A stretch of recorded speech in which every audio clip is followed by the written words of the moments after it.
Hey, what's up? Zach here. And today I've got the Nike Zoom Freak 4. And if you've watched any of my reviews of the Zoom Freak 3, you know that I had some concerns about them, some instability issues. Maybe had a little bit of a different opinion than some other reviewers did on them. But I'm really interested to see, has the Zoom Freak 4 fixed any of those instability issues? And it is a better all-around playing shoe than the 3. Let's get into them. Now, starting in the uppers, these kind of remind me of a 90s sweatshirt, a lot of different jersey material, big puffy foam on the side of it, which I do like as someone that used to wear a lot of starter jackets.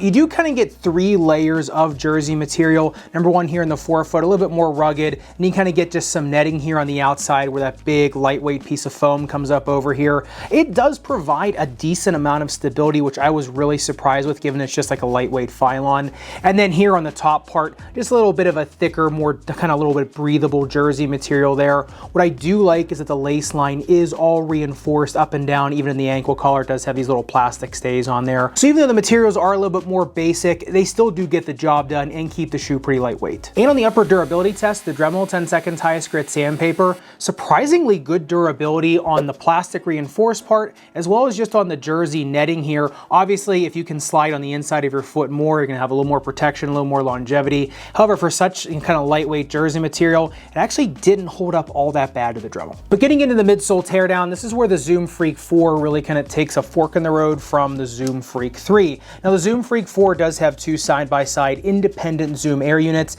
Now Nike says they are tilted slightly. It's going to give you a little bit more of a launch. I didn't notice that at all. However, the shoes are incredibly fast, I found, and they still do keep these airflow tunnels here on the bottom of the shoe, which I just love. I think that does just give you that little bit of an extra boost when you're going down straightaways. Might not be something that you notice right away, but over the course of a longer basketball game, that little more aerodynamics just does help that little bit. I really like that design.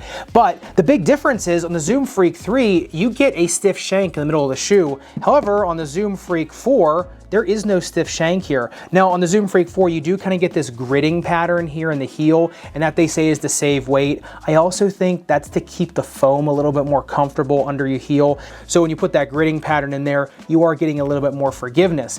However, because it doesn't have a stiff shank in the middle of the shoe, you can expect the midsole foam to bottom quicker on the 4s versus the 3s. But even without that stiff shank, if you look at the jump height test, 42.5 centimeters, second only to the Puma TRC Blaze Court this year. So having those independent Zoom Air units does give you a nice little bounce in the forefoot, because it doesn't matter where you push off from your foot, you're still getting a little bit more air tension under there. So I think you can kind of use the muscles in your foot a little bit easier, especially in your forefoot, with the Zoom Freak 4 versus some other shoes. I think if they put a stiff shank in there, you would have even gotten even better jump height out of these.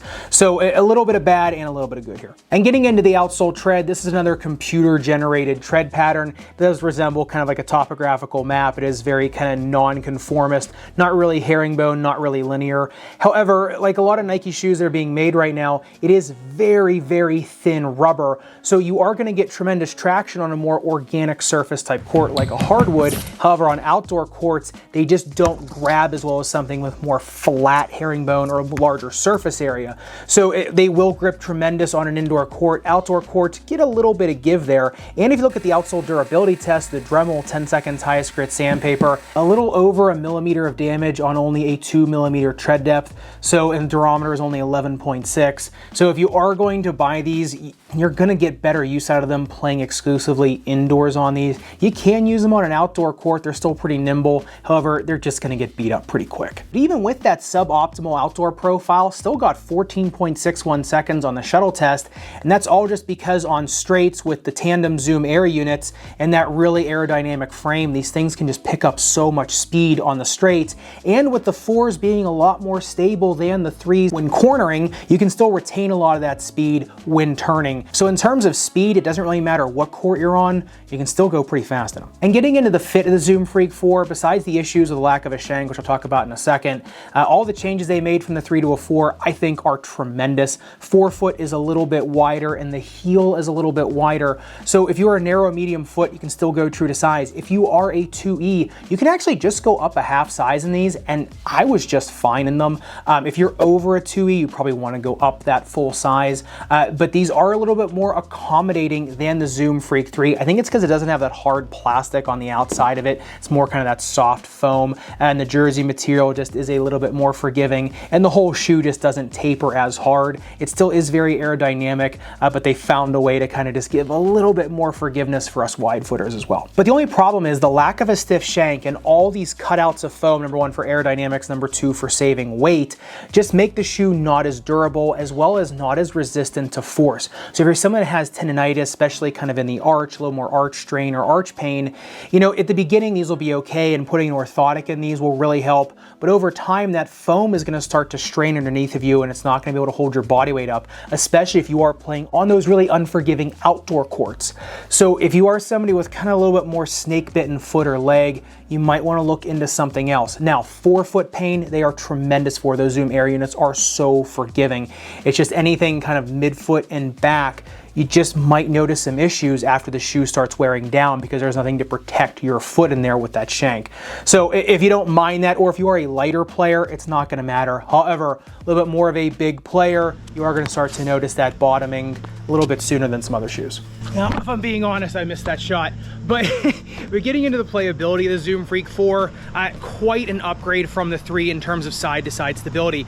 They still retain a lot of the same speed as the Zoom Freak 3 did, and they still have that great forefoot bounce with those independent side-by-side Zoom Air units. So no matter where you are on the court, whatever part of your forefoot is pushing off, you're still getting a great bounce from them. However, I just did notice going side to side or trying to make cuts or turns, especially even on the shuttle test, these things really had a lot more stability.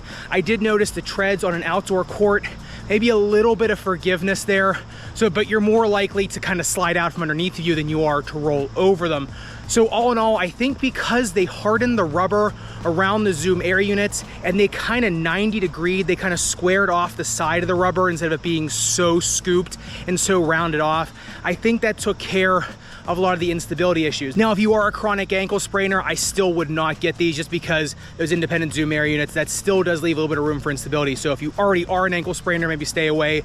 However, if you're not, a lot of those instability concerns, not so much anymore, and you're still getting the great bounce out of these and the great speed. And so I do think if you're someone looking for a speed first shoe in the Nike lineup, these are the best out there right now, and I do think they are a significant upgrade from the Zoom Freak 3s in terms of performance. Longevity, I think the Zoom Freak 3 still has it. However, if you're looking for a speedy indoor shoe, these are pretty darn good as long as they're newer. But I'd love to know, are you a fan of the 4s and the tilted Zoom Air units, or are you looking somewhere else? Just let me know down below. And if you want to see the polar opposite Nike basketball shoe that just released, the Nike GT Cut 2, make sure you click into this video up above and subscribe down below.